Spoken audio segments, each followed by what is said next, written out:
All right, well, there is a lot of speculation surrounding the why behind the Russell Westbrook-Chris Paul trade. According to ESPN's Tim McMahon, it said to have much more to do with Westbrook's desire to reunite with James Harden and not at all to do with the alleged tension between Harden and CP3.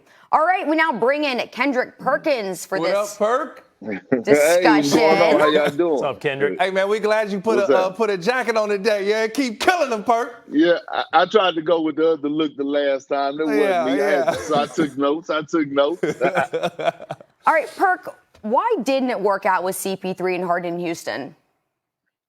Well, it's a few reasons. First of all, it is going down in the H-Town right now. The city is on fire waiting on Russell Westbrook.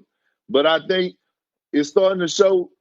I mean, CP got to take a lot of blame right here. I mean, you look back at his track record. He forced his way out of New Orleans. He forced his way from the Clippers. They left on bad terms. It was already said in the locker room, guys didn't like him as a teammate, as a leader. You go down to Houston with James Harden, who James Harden has been, I played with James Harden for 4 years. He's one of my good friends. And he was one of the best guys to ever be around. One of the most unselfish guys. He's one of the most encouraging guys. So if speculations are true that came out about a month ago about that James Harden put it on Daryl Morey to say, hey, it's either me or him, and all of a sudden we see this blockbuster trade yesterday, it's time for CP3 to start looking in the mirror because it can't be everybody else. If I go out there and I got 10 to 20 people ready to fight me, it can't be all these 10 to 20 people fault. Sooner or later, it must be me. I must be the problem. So you don't believe tension had nothing to do with it? Huh? So you don't believe that, it was said that the tension between Harden and CP3 had nothing to do with the trade, but you don't believe that, you're saying? No, he said. I think he's saying he does believe that. I do believe that.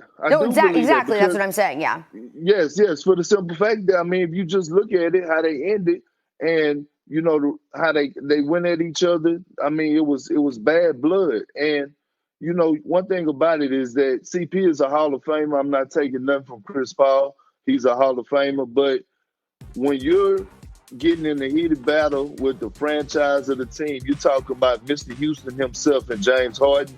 And James Harden, if the speculations are true, that comes out and says to Daryl Morey, hey, it's either him or me.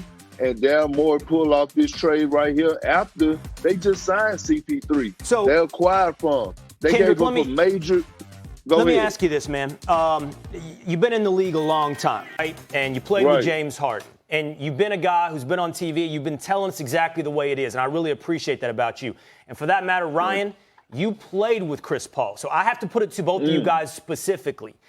I hear your rationale, Kendrick. If there's 10 guys you've been in a fight with, it can't always be about the other 10 guys. It's got to be about you at some point. You pointed to three organizations, New Orleans, L.A., and now Houston. And I've made the same arguments, Kendrick, about Jimmy Butler, or Kyrie Irving.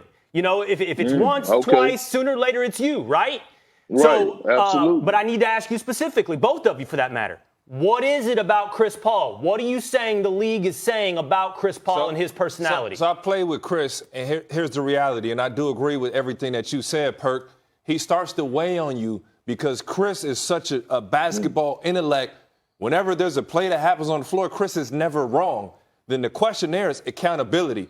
Now, this isn't New Orleans Chris Paul, where he would go get you 30, 15, and 8 on a night-to-night basis, and that's a bad man. Chris doesn't have the same energy that he used to, but his attitude has never changed. And that's what started to wear on guys like Blake, DeAndre, everybody in that locker room. And then you get to a point where you go, man, I don't want to say anything to this guy or go back and forth with him because you know the power he has within the organization. But now that those numbers are out there, things start to weigh out. Can Chris Paul still play basketball? Is he a bad man? Yes, we're absolutely saying that.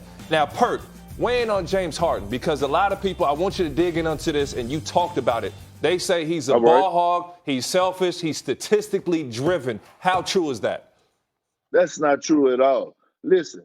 This guy was averaging triple doubles. He was getting triple doubles all last season. Not only was he putting up 50 and 60 points, but let's not forget he was putting up these 40, 50, 60 point triple doubles. So that means he was dropping off assists. Listen, James Harden make guys better. He's changed the game. And if anybody says any different, I don't know what game they're watching. He do not chase stats.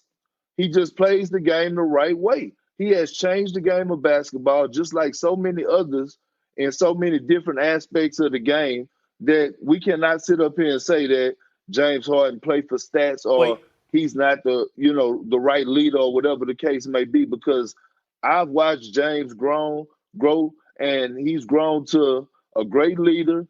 He's came and changed his organization around. Shoot, just ask Clint Capella. He gives him about 12 of his 15 points a game, period. So, I mean, so Kendrick, Ryan answered, but I do want your answer as well, because we're going to be talking about where Chris Paul fits in, right? We're going to be talking about Miami. Right. We're going to be talking about who makes a deal for Chris Paul. Where does Oklahoma City move him?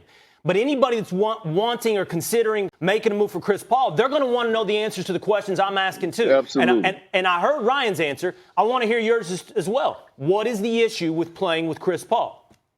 Well, I hear the biggest issue is his ego. One thing I've learned from playing with a lot of superstars. I done played with a lot of future Hall of Famers, a lot of Hall of Famers. And all of them. Basically all of them. But listen, one thing I've learned is that superstars are guys that can be held accountable. And also superstars lead by example. But the thing that I've seen about CP, that I've watched him, I've been on our other team and I've been playing against him.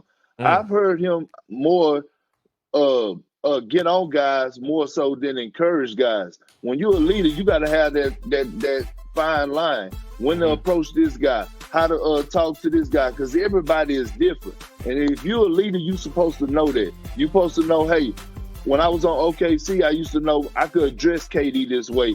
I could come at him harsh between me and him because of the relationship we have. I know if I come at Russ this way, I may lose Russ for a quarter. But if I approach him this way, I know I'm going to get the best out of him. For example, Serge Ibaka. We used to say, hey, man, we're going to throw the ball down to Serge to start the game because we know if he get going early, he's going to give us 9 or 10 blocks a game.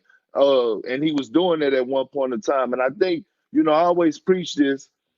Everyone don't have leadership skills. It's hard to be a leader. Just because you're the max guy on most teams doesn't mean that you're a leader of a team. Hey, Big Dog, you came right after that finals run that they had in 2012 to the Thunder. You played with Russ and you played with Harden. What's going to be the difference this time around with those two? Well, I love it, actually, to be honest. Listen, these guys could coexist. They've proven it. James Harden was a six-man playing alongside Russell Westbrook as his starting point guard with a young Russ at that. Both of these guys are in their prime. We're talking about 2 former MVPs. Now, who's the pressure on? But I think the system fits well for these guys is D'Antoni. I've been very critical of D'Antoni's system, but with these 2 guys, I think this system is going to work out just fine, just for the simple fact that now you have Russ and James out in the open court. The court is spread. You got a live threat with Capella, and I think it's going to work out fine. The pressure is not what you're going to get out of James and Russ. We know what we're going to get out of them. The pressure is D'Antoni going to be able to put them in position to be successful? Is D'Antoni going to step up to the plate?